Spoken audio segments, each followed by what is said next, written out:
I reach out to people that I had met through NABA, which is a great thing to do. You need to really remember the people that you're meeting through the school. Professional-wise, NABA gave me such great experiences from the get-go, which has led me to where I am right now.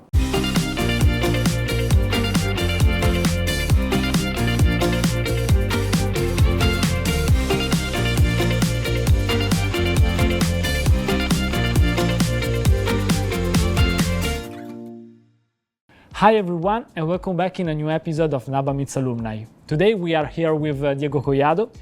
He graduated in 2025 in Set Design. And how are you, Diego? Hey, I'm good. Thanks for having me. You are from Lima, yes? Yes. And when you come in Milan, you choose NABA. And I want to know your story and the feelings about your first time in Milan. Getting here to Milan was a very long journey that expanded the entire pandemic. Finally got here in 2022, January. Okay. Had already started the Set Design program by then. Was still doing online classes. Yeah. And then I was dropped in the middle of a very cold city. Yeah. With my mom, actually. She helped me move here. And everything was brand new. I had never been in a room with people that came from so different places at the same time.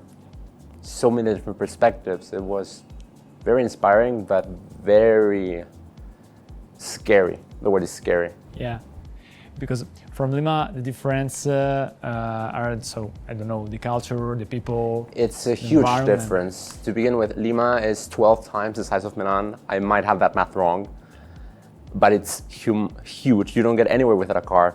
While here in Milan, you're on the other side of town in 40 minutes if you walk fast, which I do love. That's the best way to know Milan, by walking.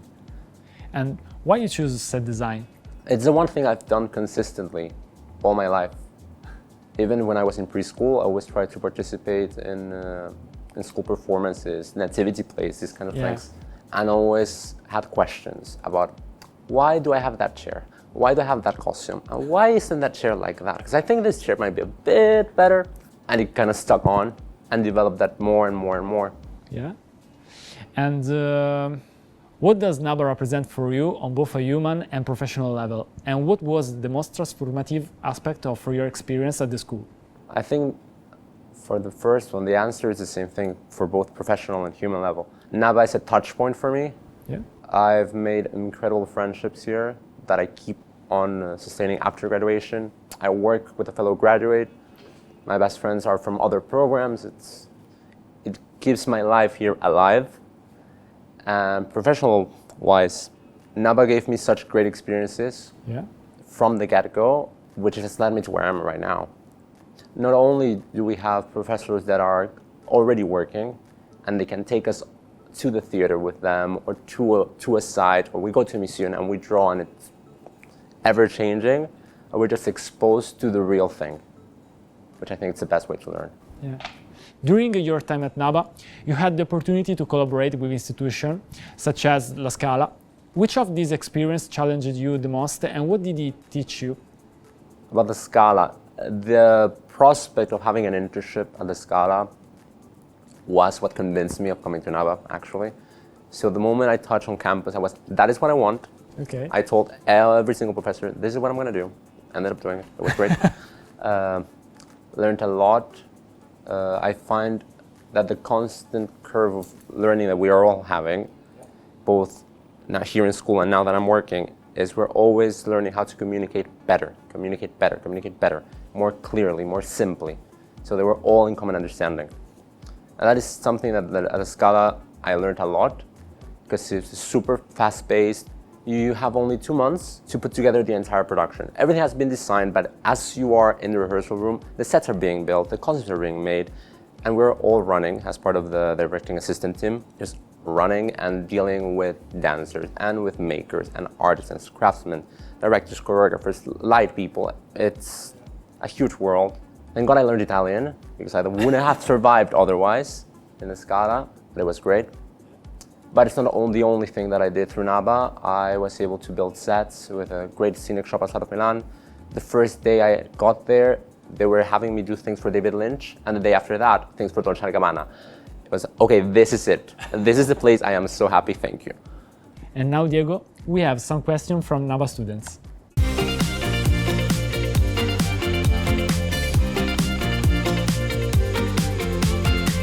Quanto ritieni che il percorso di studi svolto in NABA sia coerente con il lavoro che fai?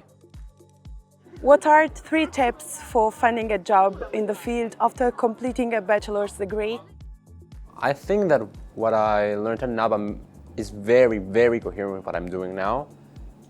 Inside the course, as much as it's called Set Design, we touch on all disciplines that I'm involved directly and indirectly with now. Whether it's because I am actually drawing a costume and we had a costume design class, or whether we were asked to think as choreographers for a moment, and now I get to talk with choreographers. What are 3 tips for finding a job after completing a bachelor's degree? I can begin with what my mom told me to do, not after graduation, but the time I was just working on my thesis. Do something. Just do something. I reached out to people that I had met through NABA, which is a great thing to do. You need to really remember the people that you're meeting through the school, because we are in contact with not only with our professors, but our professors' colleagues, which are already working. Reached out, got a small internship assisting a director, and now I was able to use that contact to get the job that I am at now. Kind of thing. However, and it might sound like a cliche, but it's very true, you need to keep your portfolio updated at all times and make it super clear, not only the quality of your work, but also who you are, what you believe in, how you see the work, the world, etc. Thank you, Diego. And now let's go back to our conversation.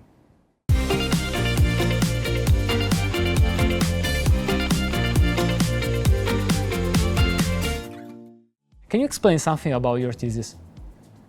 Well, I chose the musical Wicked. Yeah? And why the musical? Because you love the music. Musical theater was really my introduction to theater. Listening to ABBA, Mamma Mia, Okay. with my family since always. And then doing musical theater while in high school, first in small roles and then taking up more and more space. May I design this? Can I, what if this? What if the poster looks like this instead of that? Again, it's a repeating theme. But Wicked in particular was the first musical that I saw live, the first proper musical that I saw live. I've been fortunate enough to see it twice. And last time I saw it, which was in 2018, it was a reminder of why it mattered to me so much. I got immediate flashbacks of how The Wizard of Oz is my favorite film, and how The Wizard of Oz, the book, is my favorite book. Yeah. So it made sense to make a full circle, Yeah. going back to the origin of my interest in theater, Yeah. but with everything that I learned in my journey here. Okay.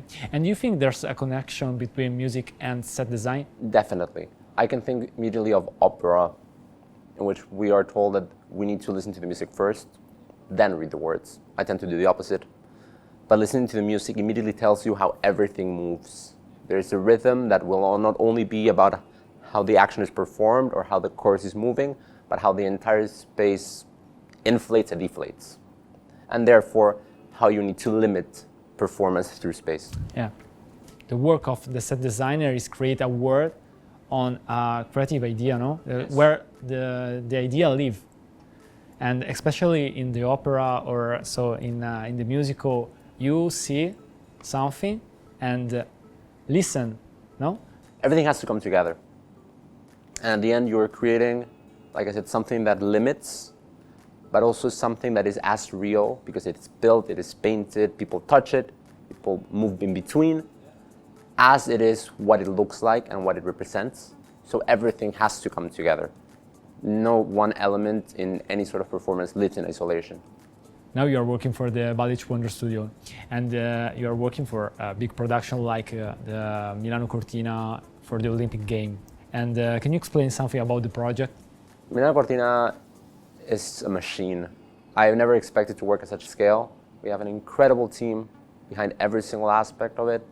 I'm fortunate enough to collaborate by researching a lot for the development of the segments, whether it's choreographical references or helping create the entire narrative arc for a particular segment. Aside from that, I've also been tasked with helping with the design of some of the costumes for specific segments, and also some props. I did not expect for work of this scale to come so quickly.